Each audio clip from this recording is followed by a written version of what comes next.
जब जी न्यूज की टीम इस सुरंग में पहुंची और इस सुरंग की देखभाल करने वाले लोगों से हमने बात की तो हमें पता चला कि सुरंग से गुजरने वाले सैलानी ना सिर्फ सुरंग के बीच में अचानक अपनी गाड़ी रोक देते हैं बल्कि खाने पीने के पैकेट्स भी यहीं फेंक देते हैं, दूसरी गाड़ियों को यहां ओवरटेक करते हैं। क्योंकि आप तो जानते हैं हमारे देश में बहुत सारे लोग ऐसे हैं जो अगर उनकी गाड़ी को ओवरटेक कोई और कर ले तो वो बुरा मान जाते हैं, इसलिए वो किसी को अपनी गाड़ी से आगे नहीं निकलने देते और वो ओवरटेक करके अपनी ताकत दिखाना चाहते हैं। और ये वो लोग भी हैं जो यहां मौजूद उपकरण जो हैं उन्हें भी तोड़ देते हैं, यहां तक कि इसी सुरंग में यूरिनेट भी करने लगते हैं।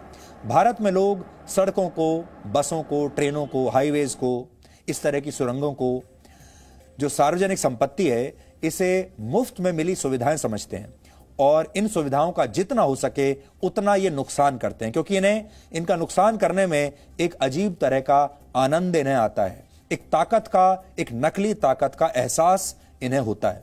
जबकि सच ये है कि ये इंफ्रास्ट्रक्चर जिसे हम विकास कहते हैं उसका निर्माण आपके और हमारे टैक्स के पैसों से होता है, लेकिन हमारे देश में कभी पार्टी करने वाले लोग नशे में इसे गंदा कर देते हैं तो कभी शॉर्टकट मारने वाले लापरवाह लोग इसे तोड़ देते हैं। और अगर ये विकास इन सब से बच भी जाए तो उसे भारत बंद या फिर अलग अलग आंदोलनों के नाम पर नष्ट कर दिया जाता है या फिर जला दिया जाता है। यानी भारत में विकास कहीं भी हो उसकी मौत निश्चित है, उसे लोग छोड़ेंगे नहीं। लेकिन अब हिमाचल प्रदेश पुलिस पिछले 4 दिनों में नियम तोड़ने वाले 25 लोगों को गिरफ्तार करके उन पर 50,000 रुपए का जुर्माना लगा चुकी है। इनमें से ज्यादातर को अगले ही दिन जमानत भी मिल गई। आजकल बर्फबारी की वजह से सुरंग को आम लोगों के लिए बंद कर दिया गया है, लेकिन हमें पूरी आशंका है कि जैसे ही लोग इस सुरंग से होते हुए वापस अपने घरों की तरफ लौटेंगे वैसे ही इस सुरंग के सर्वनाश की शुरुआत एक बार फिर से हो जाएगी। क्योंकि भारत में लोग अक्सर कहते हैं कि सब चलता है और ऐसे लोगों को जेल और जुर्माने से कोई डर नहीं लगता। इसी साल अक्टूबर में इस टनल का उद्घाटन देश के प्रधानमंत्री नरेंद्र मोदी ने किया था। वर्षों के इंतजार के बाद तैयार हुई यह सुरंग सभी मौसमों में हिमाचल प्रदेश को कश्मीर से जोड़ने का काम करती है। इस सुरंग के निर्माण के बाद मनाली और लेह के बीच की दूरी 46 किलोमीटर कम हो गई है और जिस सफर को तय करने में पहले 3 से 5 घंटे तक लग जाते थे वो सफर अब सिर्फ 30 से 40 मिनट में पूरा हो जाता है।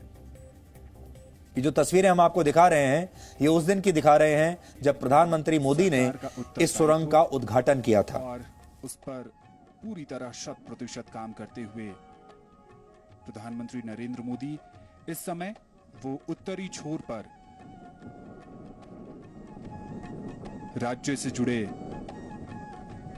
मॉडल का निरीक्षण कर रहे हैं। आज बहुत ही खास अवसर, बहुत ही विशेष दिन है।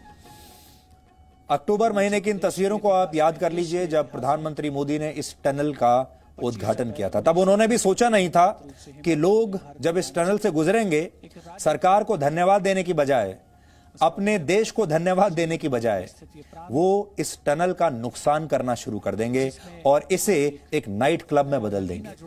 लेकिन आपको शायद पता नहीं होगा कि सुरंग के उद्घाटन के 2 दिन बाद ही लोगों ने इस विकास की धज्जियां उड़ानी शुरू कर दी थी और तेज रफ्तार की वजह से सुरंग में दुर्घटनाएं होने लगी थी। इसके बाद प्रशासन को इस सुरंग में गाड़ियों के लिए तय की गई गति सीमा को 80 किलोमीटर प्रति घंटे से घटाकर 60 किलोमीटर प्रति घंटा करना पड़ा। जब भी किसी देश में लोग नियमों का उल्लंघन करते हैं तो वहां सिर्फ गाड़ियों की ही नहीं बल्कि विकास की गति भी कम हो जाती है और भारत एक ऐसा ही देश है। आपको याद होगा पिछले साल जब लोकसभा चुनाव हुए थे तो विपक्षी पार्टियों ने इसे मुद्दा बनाया था। वो कहते थे कि विकास है कहां, वो विकास को ढूंढ रहे थे। सरकार कह रही थी कि हमने बहुत विकास किया है और विपक्षी पार्टियां कह रही थी कि वो विकास हमें दिख नहीं रहा, ये विकास नाम का जो शख्स है ये है कहां। तो विकास का क्या हाल है वो आज हम आपको दिखा रहे हैं। किसी भी सुरंग में गाड़ियों को ओवरटेक करने की इजाजत कभी नहीं होती, लोगों को अपनी लेन में चलना होता है। सुरंग में गाड़ी पार्क करने की भी कभी इजाजत नहीं होती और अगर किसी सुरंग में ट्रैफिक जैम लगता है तो वहां प्रदूषण का स्तर भी बहुत खतरनाक स्तर पर पहुंच जाता है।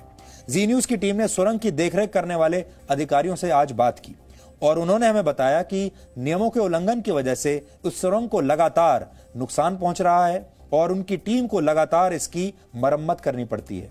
आज आपको इस सुरंग की देखरेख करने वाली टीम की बातें सुननी चाहिए।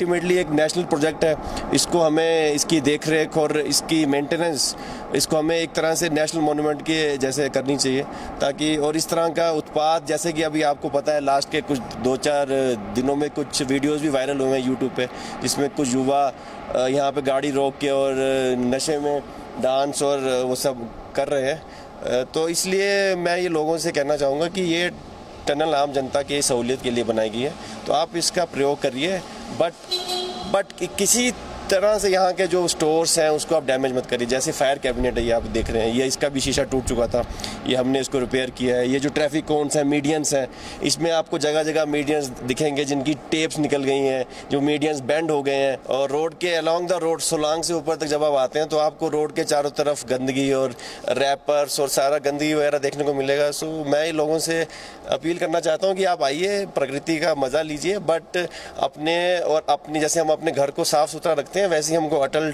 टनल और इसके जो आसपास का एरिया उसको हम साफ रखना चाहिए, ताकि लोगों को किसी तरह की परेशानी ना हो। टूरिस्ट बहुत ज़्यादा बढ़ गए हैं और क्या होता है, वो टनल में बीच में गाड़ी रोकते हैं, जो कि गाड़ी रोकना अलाउड नहीं है, वो रोकते हैं। क्या होता है सर, इसमें 60 की स्पीड मेंटेन करनी है आपको, फिर क्या होता है पीछे वाले में कॉलिजन का डर रहता है। दूसरा चीज़ क्या होता है, वो उतरने के बाद सर हमारे जो फायर हाइड्रेंट सिस्टम है, इमरजेंसी कॉल सर्विसेज हैं, उनको ब्रेक कर रहे हैं, कांच तोड़। उससे क्या होगा सर, हमारे इमरजेंसी के टाइम में हम कैपेबल नहीं होंगे किसी भी इमरजेंसी को रिस्पॉन्ड करने में। टनल केवल घूमने के लिए भी नहीं है, ये इस एरिया को जो 6 महीने कटा रहता था पूरे देश से, उसकी इमरजेंसी सर्विसेज को भी जोड़ती है। तो इनकेस अगर मैंने कहीं पे जाम लगा दिया, मेरी वजह से कुछ जाम लग गया, तो जो एम्बुलेंस इधर से जा रही होगी सर, वो उधर नहीं जा पाएगी। तो डेफिनेटली जो क्या है, यहाँ की जो प्रॉब्लम्स हैं वो बढ़ जाएंगी।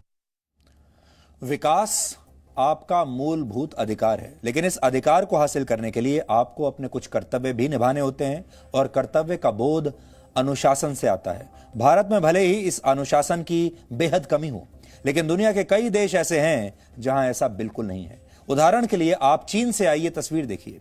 ये तस्वीर वर्ष 2018 की है, जब चीन के जिनहुआ शहर की एक सुरंग में गाड़ियों की लंबी कतार लग गई थी। शाम का समय था और इस वजह से ट्रैफिक ज्यादा था। तभी सुरंग से गुजर रहे लोगों को एम्बुलेंस के सायरन की आवाज सुनाई दी और लोगों ने अपनी गाड़ियों को सुरंग के दोनों किनारों पर लगाना शुरू कर दिया। इसके बाद क्या हुआ आप खुद अपनी आंखों से देख सकते हैं। इसे अनुशासन कहते हैं।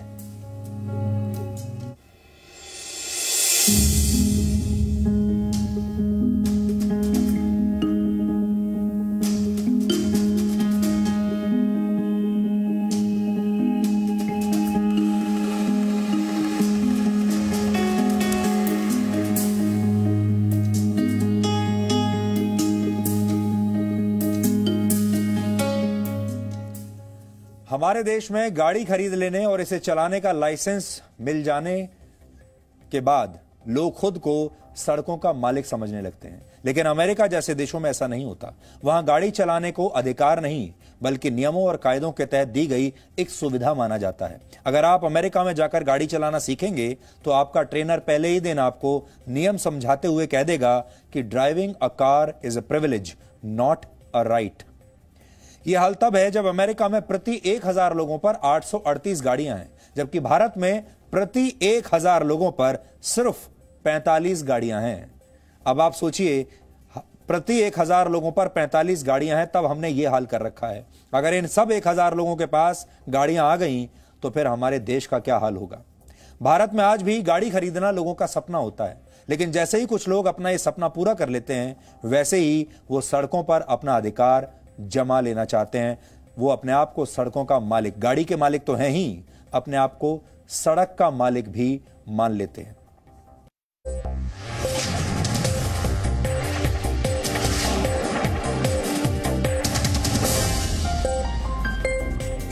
Presenting B News app, available on Google Play and App Store. Download it now.